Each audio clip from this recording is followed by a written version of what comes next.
Hi team, Ms. Vaughn here. Here to read you chapter 13 of Beloved.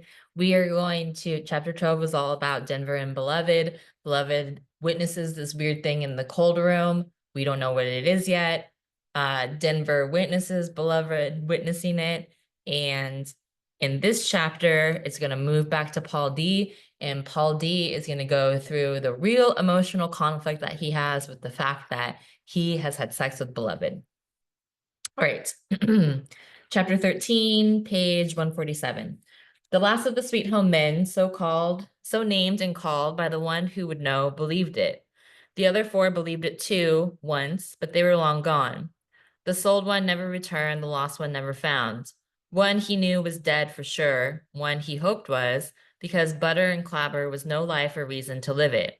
He grew up thinking that, and of all the blacks in Kentucky, only the five of them were men.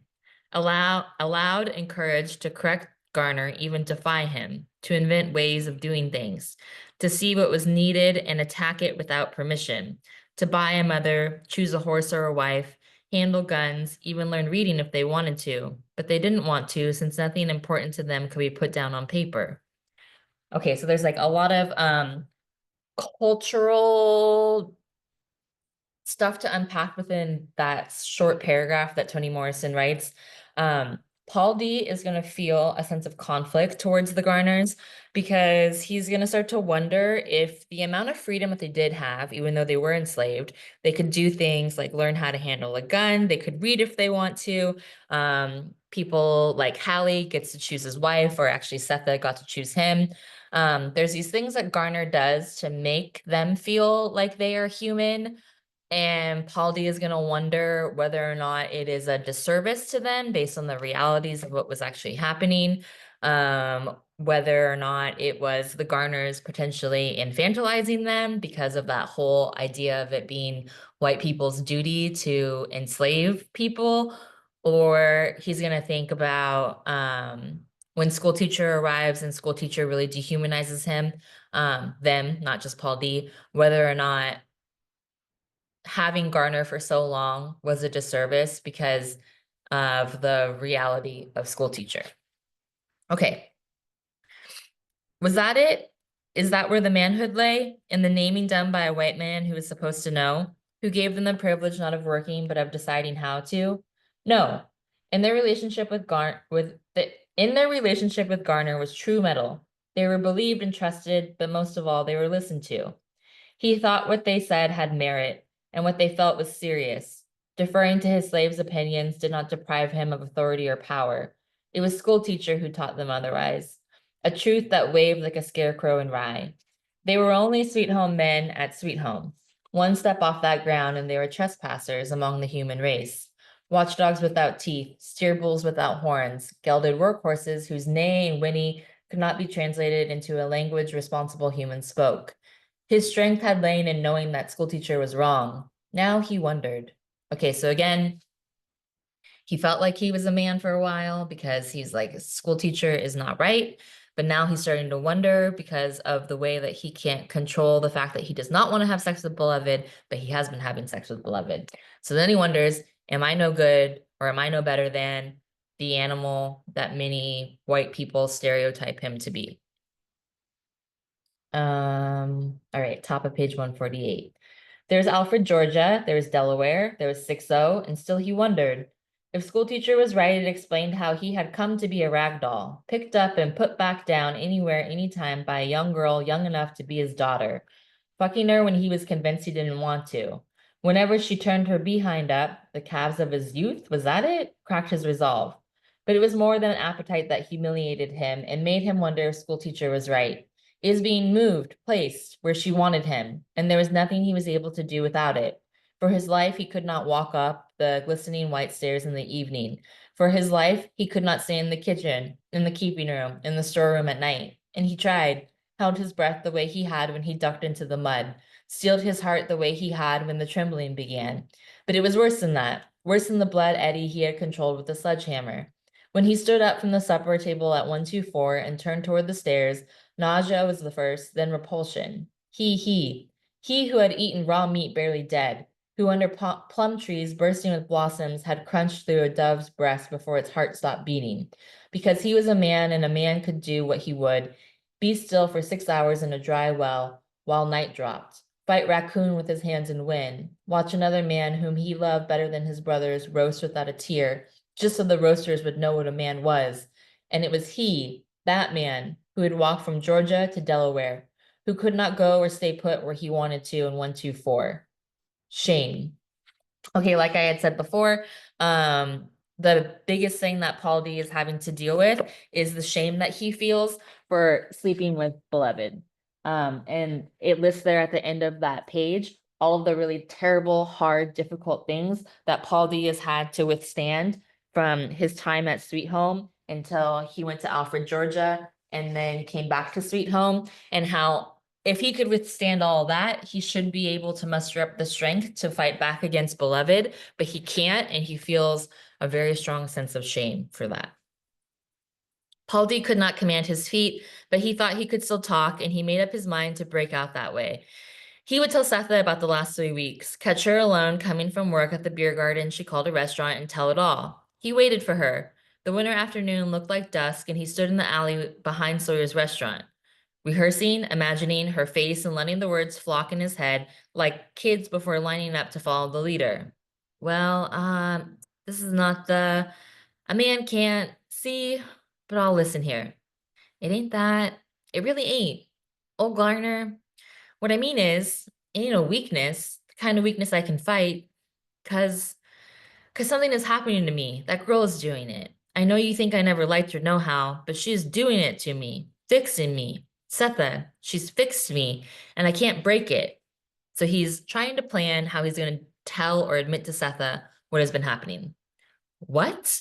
A grown man fixed by a girl? But what if the girl was not a girl but something in disguise?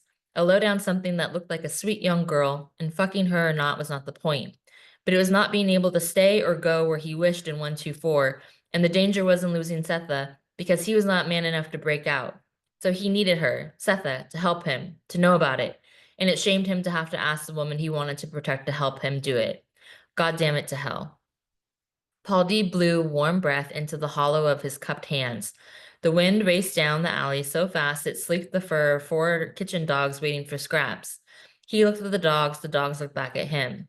Finally, the back door opened and Setha stepped through, holding a scrap pan in the crook of her arm. When she saw him, she said, "Oh," and her smile was both pleasure and surprise.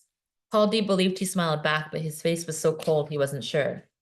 "Man, you make me feel like a girl coming by to pick me up after work.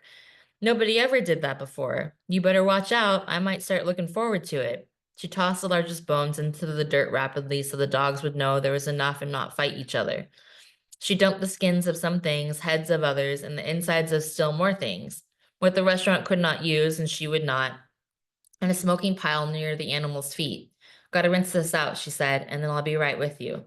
He nodded as she returned to the kitchen. The dogs ate without sound, and Paul D thought they at least got what they came for, and if she had enough for them. The cloth on her head was brown wool, and she edged it down over her hairline against the wind. "You get off early or what?" "I took off early." "Anything the matter?" "In a way of speaking," he said and wiped his lips. "Not cut back?" "No, no, they got plenty of work. I just, Setha, you won't like what I'm about to say." She stopped then and turned her face toward him in the hateful wind. Another woman would have squinted, or at least teared up if the wind whipped her face as it did Setha's. Another woman might have shot him a look of apprehension, pleading, anger even, because what he said sure sounded like part one of "Goodbye, I'm gone." Setha looked at him steadily, calmly, already ready to accept, release, or excuse an in need or trouble man. Agreeing, saying anything, saying okay, all right, in advance because she didn't believe any of them over the long haul could measure up. And whatever the reason, it was all right. No fault, nobody's fault. He knew what she was thinking, and even though she was wrong, he was not leaving her, wouldn't ever. The thing he had in mind to tell her was going to be worse. So when he saw the diminished expectation in her eyes, the melancholy without blame, he could not say it. He could not say to this woman, who did not squint in the wind, "I am not a man." "Well, say it, Paul D., whether I like it or not." Since he could not say what he planned to, he said something he didn't know was on his mind. I want you pregnant, Setha. Would you do that for me? Now she was laughing, and so was he. You came by it here to ask me that? You are one crazy-headed man. You right, I don't like it. Don't you think I'm too old to start that all over again? She slipped her fingers in his hand for all the world like the hand holding shadows on the side of the road. Think about it, he said, and suddenly it was a solution, a way to hold on to her, document his manhood, and break out of the girl's spell all in one. He put the tips of Setha's fingers on his cheek. Laughing, she pulled them away lest somebody passing the alley see them misbehaving in public in the daylight and the wind. Still, he'd gotten a little more time, bought it, in fact, and hoped the price wouldn't wreck him, like paying for an afternoon and the of life to come. Okay, does Paul D admit it? No, he does not. He, in fact, tells Setha that the reason he came there is that he wants her to get pregnant with his baby. Okay, so he's adding to the issue or the conflict. They left off playing, let go hands, and hunched forward as they left the alley and entered the street. The wind was quieter there, but the dried out cold it left behind kept pedestrians fast moving, stiff inside their coats. No men leaned against door frames or storefront windows. The wheels of wagons delivering food or wood screeched as though they hurt. Hitched horses in front of the saloon shivered and closed their eyes. Four women, talking two abreast, approached their shoes loud on the wooden walkway. Paul D touched at his elbow to guide her as they stepped from the slats to the dirt to let the women pass. Okay. Again, really detailed, nuanced cultural norms are happening here. Paul D goes to pick up Setha from work. They're walking on the sidewalk and they're holding hands. And then it says four women, two walking abreast, approach their shoes loud on the wooden walkway. So they're on the sidewalk. Paul D touched Setha's elbow to guide her as they step from the slats, the sidewalk, to the dirt to let the women pass. There's some social norms here that are happening where one can assume that the women who are walking are white women. Half an hour later, when they reached the city's edge, Setha and Paul D resumed catching and snatching each other's fingers, stealing quick pats on the behind, joyfully embarrassed to be that grown up and that young at the same time. Resolve, he thought, that was all it took. And no motherless gal was going to break it up. No lazy stray pup of a woman could turn him around and make him doubt himself, wonder, plead, or confess. Convinced of it that he could do it, he threw his arm around Setha's shoulders and squeezed. She let her head touch his chest, and since the moment was valuable to both of them, they stopped and stood that way, not breathing, not even caring if a passerby passed them by. The winter light was low. Setha closed her eyes. Paul D looked at the black trees lining the roadside, their defending arms raised against attack. Softly, suddenly, it began to snow, like a present come down from the sky. Setha opened her eyes to it and said, "Mercy," and it seemed to Paul D that it was. A little mercy, something given to them on purpose to mark what they were feeling so they would remember it later on when they needed to. Down came the dry flakes, fat enough and heavy enough to crash like nickels on stone. It always surprised him how quiet it was, not like rain, but like a secret. "Run," he said. "You run," said Setha. "I've been on my feet all day." "Where I been? Sitting down?" And he pulled her along. Stop, she said. "I don't have the legs for this." "Then give him to me," he said, and before she knew it, he had backed into her, hoisted her on his back, and was running down the road past brown fields turning white. Breathless at last, he stopped, and she slid back down on her own 2 feet, weak from laughter. "You need some babies, somebody to play with in the snow." Setha secured her headcloth. Paul D smiled and warmed his hands with his breath. "I sure would like to give it a try. Need a willing partner, though." "I'll say," she answered, very, very willingly. It was nearly 4 o'clock now, and 124 was half a mile ahead. Floating toward them, barely visible in the drifting snow, was a figure, although it was the same figure that had been meeting Setha for 4 months. So complete was the attention she and Paul D were paying to themselves, they both felt a jolt when they saw her close in. Beloved did not look at Paul D. Her scrutiny was for Setha. She had no coat, no wrap, nothing on her head, but she held her hands in a long shawl. Stretching out her arm, she tried to circle it around Setha. "Crazy girl," said Setha. "You're the one out here with nothing on." And stepping away and in front of Paul D, Setha took the shawl and wrapped it around Beloved's head and shoulders, saying, "You got to learn more sense than that." She enclosed her in her left arm. Snowflakes stuck now. Paul D felt icy cold in the place Setha had been before Beloved came. Trailing a yard or so behind the women, he fought the anger that shot through his stomach all the way home. When he saw Denver silhouetted in the lamplight at the window, he could not help thinking, "And whose ally you?" It was Setha who did it. Unsuspecting, surely, she solved everything with one blow. Now I know you're not sleeping out there tonight, are you, Paul D? She smiled at him, and like a friend in need, the chimney coughed against the rush of cold shooting into it from the sky. Window sashes shuddered in a blast of winter air. Paul D looked up from the stew meat. You come upstairs where you belong, she said, and stay there. The threads of malice creeping toward him from beloved's side of the table were held harmless in the warmth of Seth's smile. Once before, and only once, Paul D had been grateful to a woman. Crawling out of the woods, cross-eyed with hunger and loneliness, he knocked at the first back door he came to in the colored section of Wilmington. He told the woman who opened it that he'd appreciate her doing her woodpile if she could spare him something to eat. She looked him up and down. A little later on, she said, and opened the door wider. She fed him pork sausage, the worst thing in the world for a starving man, but neither he nor his stomach objected. Later, when he saw pale cotton sheets and two pillows in her bedroom, he had to wipe his eyes quickly, so she would not see the thankful tears of a man's first time. Soil, grass, mud, shucking leaves, hay, cobs, seashells, all that he'd slept on. White cotton sheets had never crossed his mind. He fell in with a groan, and the woman helped him pretend he was making love to her and not her bed linen. He vowed that night, full of pork, deep in luxury, that he would never leave her. She would have to kill him to get him out of that bed. 18 months later, when he had been purchased by North Point Bank and Railroad Company, he was still thankful for that introduction to sheets. Now he was grateful a second time. He felt as though he had been plucked from the face of a cliff and put down on the sure ground. In Seth's bed, he knew he could put up with two crazy girls as long as Setha made her wishes known. Stretched out to his full length, watching snowflakes stream past the window over his feet, it was easy to dismiss the doubts that took him to the alley behind the restaurant. His expectations for himself were high, too high. What he might call cowardice, other people called common sense. Tucked into the well of his arm, Setha recalled Paul D's face in the street when he asked her to have a baby for him. Although she laughed and took his hand, it had frightened her. She thought quickly of how good the sex would be if that was what he wanted, but mostly she was frightened by the thought of having a baby once more, needing to be good enough, alert enough, strong enough, that carrying again, having to stay alive just that much longer. Oh Lord, she thought, deliver me. Unless carefree, mother love was a killer. Okay, here we get to like the main point of the whole book that we've been building to, this idea that mother love was a killer. Seth is starting to think, so they're all back home, and Seth is starting to think, like, oh gosh, what would it mean for me to have another child? She's like, am I alert enough? Do I have enough energy to do that? And she's like, man, the love that she felt for her children, it was literally a killer.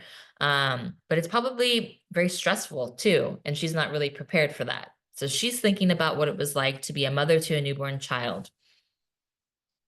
What did he want her pregnant for? To hold on to her, have a sign that he passed this way? He probably had children everywhere anyway. 18 years of roaming, he would have had to drop a few. No, he resented the children she had. That's what. Child, she corrected herself. Child plus beloved, whom she thought of as her own, and that was what he resented. Sharing her with the girls, hearing the three of them laughing at something he wasn't in on, the code they used amongst themselves that he could not break. Maybe even the time spent on their needs and not his. They were a family somehow, and he was not the head of it. Can you stitch this up for me, baby? Uh-huh. Soon as I finish this petticoat. She just got the one she came in here, and everybody needs a change. Any pie left? I think Denver got the last of it. And not complaining, not even minding that he slept all over and around the house, which she put a stop to this night out of courtesy. Seth aside and placed her hand on her chest. She knew she was building a case against him in order to build a case against getting pregnant, and it shamed her a little. But she had all the children she needed. If her boys came back one day and Denver and Beloved stayed on, well, it would be the way it was supposed to be, right? No? Right after she saw the shadows holding hands at the side of the road, hadn't the picture altered? And the minute she saw the dress and shoes sitting on the front yard, she broke water. She didn't even have to see the face burning in the sunlight. She had been dreaming it for years. Paul D's chest rose and fell under her hand. All right, Seth starting to put together those pieces. She's like, I actually don't need any more children because if my sons came back to me, then I would feel whole again. And then she's like, oh. And then she's thinking about when she came back from the carnival and saw Beloved sleeping on the front porch of her house. And then she's even more like, oh. And then she has a realization where she's like, Oh, my body even knew it, and we've talked about this when I saw Beloved, because it was like it broke water, like it was the rebirth of her child. And so she's putting all the pieces together. She knows now that Beloved is her child. All right, end of chapter 13. Thanks.